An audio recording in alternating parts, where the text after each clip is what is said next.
بسم اللہ الرحمن الرحیم۔ السلام علیکم ورحمۃ اللہ وبرکاتہ۔ بسم اللہ الرحمن الرحیم۔ عزیز طلباء اکرام، اسلامیات کے مضمون اسلام اور جدید معاشی افکار و تحریکات کا آج ہمارا سبق نمبر 65 ہے، جس کا عنوان ہے احیاء مواد، یعنی جو بنجر، بیکار اور غیر آباد زمینیں ہیں جن پر کسی کی ملکیت نہیں ہے، ان زمینوں کو آباد کرنا، قابل کاشت بنانا۔ تو اس کے جو احکامات ہیں آج کے سبق میں انشاءاللہ ہم وہ پڑھنے جا رہے ہیں۔ تو نئے سبق شروع کرنے سے پہلے ہم گزشتہ سبق کا خلاصہ دیکھتے ہیں۔ پچھلے سبق میں ملکیت زمین اور قرآن کے حوالے سے ہم نے گفتگو کی تھی اور قرآن سے یہ ثابت کرنے کی کوشش کی تھی کہ زمین کی ملکیت کی اجازت قرآن مجید دیتا ہے، انفرادی ملکیت کا حق انسان کو دیا جاتا ہے اسلام کی طرف سے۔ ایسے ہی دوسری چیز ملکیت زمین اور احادیث مبارکہ، یعنی احادیث کی روشنی میں ہم نے دیکھا تھا کہ انفرادی ملکیت کا انسان مالک بنتا ہے، زمین کا مالک انسان بنتا ہے، اسلام کی طرف سے اس چیز کی اجازت ہے۔ ایسے ہی تیسری چیز ہم نے پچھلے سبق میں پڑھی تھی کہ ملکیت زمین کی حد بندی، تو کیا جب اجازت دیتا ہے زمین کی ملکیت کی تو کیا کھلی اجازت ہے جتنی زمین کا چاہے انسان مالک بنتا چلا جائے؟ تو اس کے بارے میں ہم نے گفتگو کی تھی کہ پہلی بات یہ ہے کہ انسان کو کھلی اجازت ہے کہ وہ جتنی مرضی زمین کا مالک بن جائے، کوئی حد بندی شریعت نے نہیں کی۔ تو اس کے بارے میں دو شرائط ذکر کی گئی تھی۔ پہلی شرط یہ تھی کہ وہ حلال کمائی سے زمین کا مالک بنے، اور دوسری شرط یہ تھی کہ زمین کے جو حقوق ہیں ان کو پورا کر رہا ہو۔ اگر یہ شرائط نہیں پائی جا رہی تو پھر وہ انلیمیٹڈ زمین کا مالک نہیں بن سکتا۔ تو آج کے اس سبق میں انشاءاللہ ہم سب سے پہلے احیاء مواد کا مفہوم دیکھیں گے کہ احیاء مواد کسے کہا جاتا ہے، اور پھر ملکیت کے دو ضابطوں کے حوالے سے گفتگو کریں گے، اور تیسرا جو مسئلہ ہے وہ ہے آباد کاری کے لیے حکومت کی اجازت۔ کیا مردہ زمین کو جب آباد کریں گے تو کیا اس سے حکومت سے اجازت لینا ضروری ہے یا ضروری نہیں؟ ایسے ہی آباد کاری کی جو مختلف شکلیں ہیں ان کی وضاحت انشاءاللہ ہم کریں گے۔ تو چلیے سب سے پہلے ہم احیاء مواد کا مفہوم دیکھتے ہیں کہ احیاء مواد کسے کہا جاتا ہے۔ تو پہلے دیکھیں ارض مواد کسے کہا جاتا ہے، یعنی وہ زمینیں جو غیر آباد ہیں، مردہ ہیں اور غیر مملوکہ ہیں، کسی کا رہائش نہیں ہے، ناقابل کاشت ہیں۔ تو ارض مواد کس کو کہا جاتا ہے؟ تو ارض مواد کا مطلب یہاں پر موت نہیں، بلکہ یہاں پر مواد کا معنی ہے بنجر۔ تو عربی میں ایسی زمین کو مواد کہتے ہیں یا ارض مواد کہتے ہیں جس میں تعمیر یا زراعت کے کوئی آثار دکھائی نہ دیتے ہوں، یعنی نہ اس پہ تعمیر کی جا سکتی ہو اور نہ اس کو زراعت کے لیے استعمال کیا جا سکتا ہو، اور نہ ہی یہ جو بستی والے ہیں، محلہ والے ہیں، وہاں کے رہنے والے لوگ ہیں، ان کی کسی مشترک ضرورت میں کام آ سکتی ہے، یعنی نہ تو اس پہ تعمیر کی جا سکتی ہو، نہ زراعت کے لیے استعمال کی جا سکتی ہو، قابل کاشت نہ ہو، اور نہ ہی کسی مشترک ضرورت کے لیے استعمال کی جا سکتی ہو۔ تو ایسی زمین کو ارض مواد کہتے ہیں، یعنی مردہ بنجر زمین اس کو ہم کہہ سکتے ہیں۔ تو گویا ارض مواد اس زمین کو کہا جائے گا جس میں 4 شرائط پائی جائیں۔ پہلی شرط کہ وہ تعمیر کے لیے استعمال نہ کی جا سکتی ہو، دوسری شرط زراعت کے اس میں کوئی آثار نہ ہو، تیسری شرط کہ بستی والوں کی کسی مشترک ضرورت میں استعمال نہ کی جا سکتی ہو، چوتھی شرط کہ وہ کسی کی ملکیت بھی نہ ہو۔ تو جب یہ 4 شرائط پائی جائیں گی تو ایسی زمین کو ارض مواد کہا جائے گا۔ تو چلیے اب ہم ملکیت کے 2 ضابطے دیکھتے ہیں۔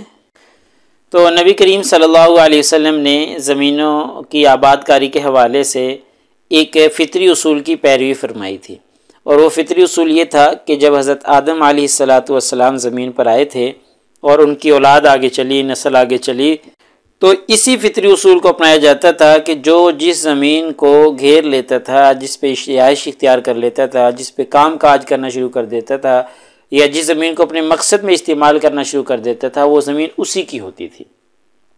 تو اب مردہ زمینوں کے عرض مواد کے حوالے سے نبی کریم صلی اللہ علیہ وسلم نے اسی فطری اصول کی پیروی فرمائی، اور آپ نے فرمایا کہ جو بے آباد زمین کو، عرض مواد کو استعمال کر لے گا اپنے کسی مقصد میں بھی، زراعت کے لیے، رہائش کے لیے، کسی مقصد میں استعمال کر لے گا تو وہ اسی کی ہوگی۔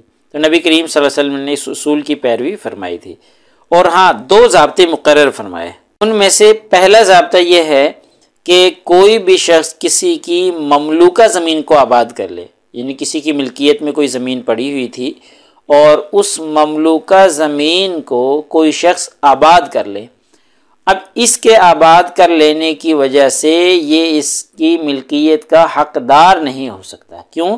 کیونکہ وہ پہلے ہی کسی کی مملوکہ ہے۔ دوسرا اصول یہ متعین فرمایا کہ کوئی شخص خام خواہ کسی زمین پر دائرہ کھینچ لے، نشان لگا لے اور کہے کہ جی یہ میری زمین ہو گئی، اور اس پر کسی قسم کا کوئی کاروبار نہ کرے، ہل نہ چلائے، اس کو استعمال میں نہ لائے، بس اپنی ملکیت جتلا دے، کوئی کام نہ کرے اس کو آباد کرنے کے حوالے سے، تو نبی کریم صلی اللہ علیہ وسلم نے یہ اصول متعین فرمایا کہ اس کو پھر 3 سال تک کی مہلت ملے گی، کہ اگر 3 سال کے اندر اندر اس نے اس پہ کوئی کام کر لیا، اس کو استعمال کیا، اس کو آباد کرنے کی کوشش کی، آباد کیا تو ٹھیک ہے، اور اگر نہیں کیا تو پھر اس سے اس کا جو نشان ہے وہ چھین لیا جائے گا اور وہ کسی اور کو آباد کرنے کے لیے دے دی جائے گی۔ تو یہ 2 ضابطے نبی کریم صلی اللہ علیہ وسلم نے متعین فرمائے تھے۔ تو چلیے اب ہم آباد کاری کے حوالے سے دیکھتے ہیں کہ حکومت کی اجازت لینا ضروری ہے یا ضروری نہیں ہے۔ تو مسئلہ یہ ہے کہ کیا محض آباد کاری کا فعل کر لینے سے کوئی مالک بن جاتا ہے اس عرض مواد کا یا نہیں، یا مالک بن جاتا ہے یا ثبوت ملکیت کے لیے حکومت سے اجازت لینا پڑتی ہے۔ اس مسئلے میں فقہا کا اختلاف ہے، یعنی کسی شخص نے کسی زمین کے اوپر آباد کاری کا کام شروع کر دیا اور اب آباد اس کو کیا، تو کیا وہ آباد کر لینے کی وجہ سے مالک بن گیا یا حکومت کی اجازت سے بنے گا؟ تو اس میں جو اختلاف ہے، امام ابو حنیفہ رحمہ اللہ کہتے ہیں کہ حکومت کی اجازت لینا ضروری ہے اس کے لیے۔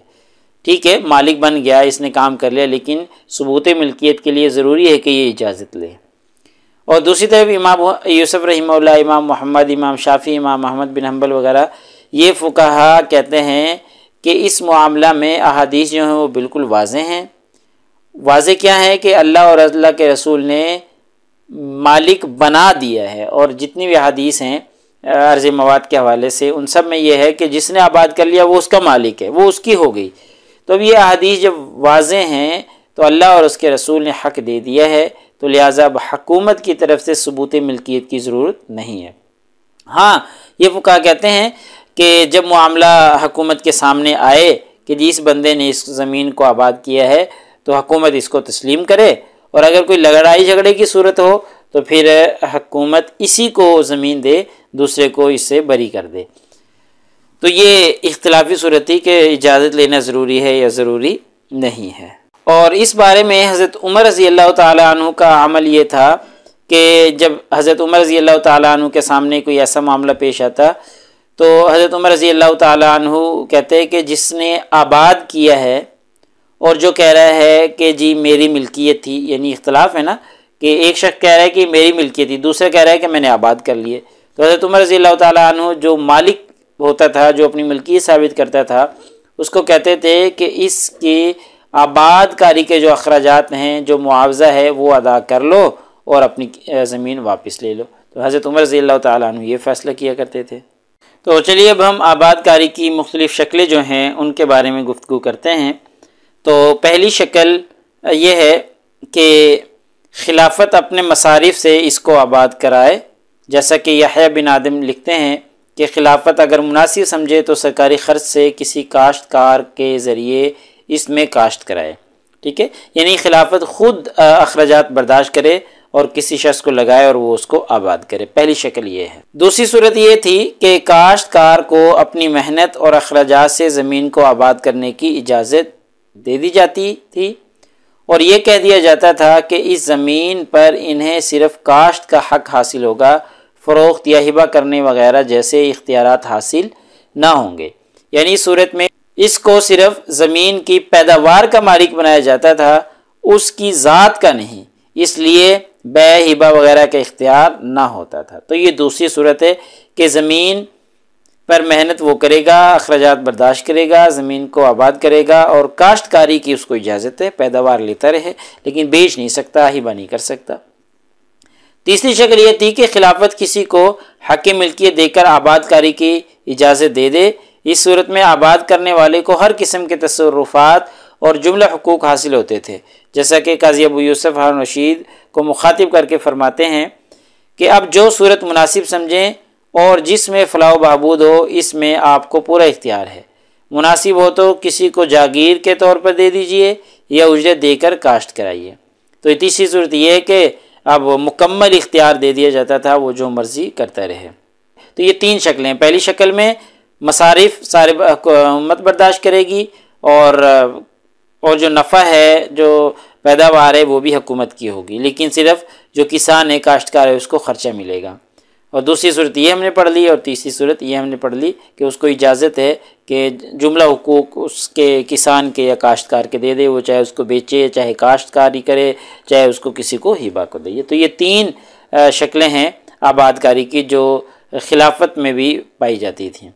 تو لہٰذا ہمارے آج کے اس سبق کا خلاصہ یہ نکلا کہ آج کے اس سبق میں ہم نے احیاء مواد کا سب سے پہلے مفہوم پڑھا ہے، اور پھر ملکیت کے دو ضابطے پڑھے ہیں کہ نبی کریم صلی اللہ علیہ وسلم نے فطری اصول کو ہی برقرار رکھا، لیکن دو ضابطے مقرر کر دیے، ان دو ضابطوں کا ہم نے ذکر کیا ہے۔ ایسے ہی آباد کاری کے لیے حکومت کی اجازت ضروری ہے، ضروری نہیں ہے، اس مسئلے میں چونکہ فقہا کا اختلاف تھا تو ہم نے اختلاف کی وضاحت کر دی ہے۔ ایسے ہی آباد کاری کی تین شکلیں جو خلافت کے زمانہ میں چل رہی تھیں، ان تینوں کا ہم نے تذکرہ کر دیا ہے۔ تو پیپر میں پوچھے جانے والے سوالات سے متعلق اگر ہم گفتگو کریں تو یہی ایک سوال کہ جی عرض مواد کا مفہوم واضح کریں، یا بعض دفعہ احیاء مواد کا مفہوم بھی پوچھ لیا جاتا ہے، نیز شریعت کی روشنی میں اس کے احکامات واضح کریں۔ تو اس کے کچھ احکامات چیدہ ہم نے بیان کر دیے ہیں۔ تو اگلے سبق نمبر 65 میں انشاءاللہ ہم اپنے سلیبس کو مکمل کرنے کی طرف بڑھیں گے اور اقطاع کے احکام و مسائل کا تذکرہ کریں گے، یعنی اگلا عنوان ہمارا اقطاع کے احکام و مسائل ہوں گے۔ جزاکم اللہ خیر۔ السلام علیکم ورحمۃ اللہ وبرکاتہ۔ اللہ پاک آپ سب لوگوں کا حامی و ناصر ہو۔ اگلے سبق تک اجازت چاہتا ہوں۔ اللہ تعالیٰ آپ سب لوگوں کو کامیابیاں اور ترقیاں نصیب فرمائے۔